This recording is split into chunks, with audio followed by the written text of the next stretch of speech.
I'm Darius McDermott, Managing Director of Chelsea Financial Services. I'm delighted to be joined today by Chris Bowie, Lead Fund Manager of the TwentyFour Corporate Bond Fund and the TwentyFour Absolute Return Credit Fund. Chris, thanks for coming in.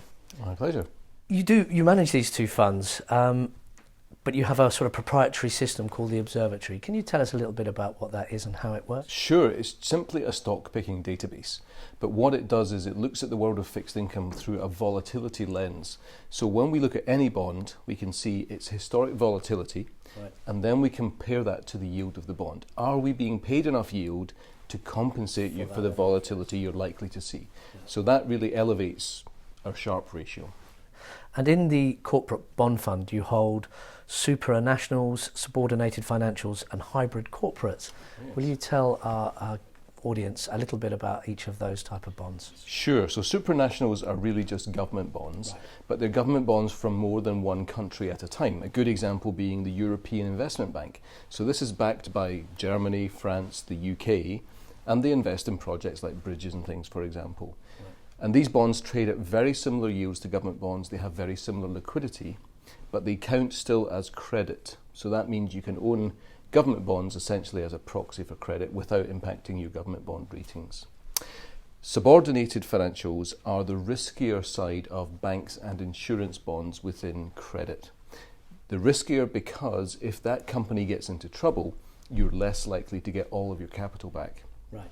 Therefore, you get paid a much higher yield on these bonds. But they can still be very attractive provided you keep the maturity of them low, and they give you a very good balance between attractive yield and low capital risks. And sticking with the corporate bond fund, you've got around 70% in the UK, yes, 20% in Europe, and balance or thereabouts in the US. Is that a typical geographic allocation in that fund? We've often had more in the US and Europe than recently, and it's actually for two reasons. Number one, US bonds are still expensive when you hedge your currency risk.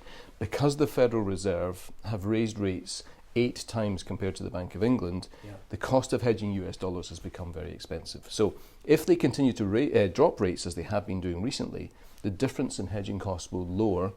That will mean adding dollar bonds to the portfolio can make more sense. But the other reason is because of Brexit. So Brexit has actually made short-dated, sterling-denominated bonds the cheapest credit you can find anywhere in the world. And yes, of course, there are risks around Brexit, but we think if you keep your maturity very short, you can keep the risks low and benefit from this Brexit premium that's kept these bonds cheaper than they should be. Looking through the fact sheets as we head into the Rugby World Cup, we spotted that you have some exposure to the Oceania region. Indeed. Does this mean we're pitching for Fiji or Papua New Guinea or Tonga or one of those regions? What are those bonds? It's actually Australia. So in my investment grade world, there are few Fiji. Slightly more chance of winning the World Cup maybe as well. Exactly, yes. So in this case, it's actually QBE, which is an Australian insurance company. But in our fact sheets, that region is counted as Oceania. Okay. Turning then to absolute return credit, you've got a couple of interesting holdings in the top 10. Firstly, Direct Line.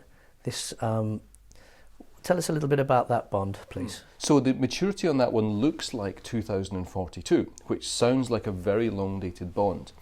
But earlier on we talked about subordinated financials, and one of the features of these bonds is they might have very long-dated final maturities, but they have something called a call feature, right, which is the ability of the company to repay that bond at an earlier predetermined date. In this case with Direct Line, the call date for this bond is 2022. So it's actually a very much shorter, exactly. So it's really a 2 to 3 year bond instead of a 20-year bond, provided it is called at the first call date. Who decides is that called? Is that your decision or is that the issuer, i.e. Direct Line? Right. Now, normally for reputational reasons, strong banks and insurance companies would usually call their bonds at the first opportunity to call. But what we saw through 2008 was banks that got into difficulties tended not to call those bonds at the first call date. So consequently, you have something called call risk or extension risk, where if it's not called at the first call date, it becomes a longer dated bond. So when you do your credit analysis, you have to look very carefully at both the ability to repay early and the willingness, because sometimes it's a board decision on economic grounds. So there are some banks like Santander, like Deutsche Bank, for example, that say we will only call bonds if it makes economic sense, rather than just for reputational reasons calling it the first date. But at least you know that in advance, so you can make that put that into your Exactly. And the other one, which is quite interesting, is Sainsburys, very well-known UK high street retailer, but also a well-known investment. But actually, they're a high-yield bond. I would have thought with a company of that stature that they might have been an investment grade, i.e. a less risky bond. In fact, they are, but they just haven't paid for a rating on this particular bond. So just to be conservative on our fact sheets, we count any unrated bond as high yield, because we have very strict limits on the amount we can have in high yield or unrated bonds. So we're actually penalising ourselves by calling it a high yield bond when actually it's really an investment. You're basically being a bit conservative and cautious on... Exactly right, yes. Chris, thank you very much. Thank you. For more information on the TwentyFour Corporate Bond Fund and the TwentyFour Absolute Return Credit Fund, please visit chelseafs.co.uk.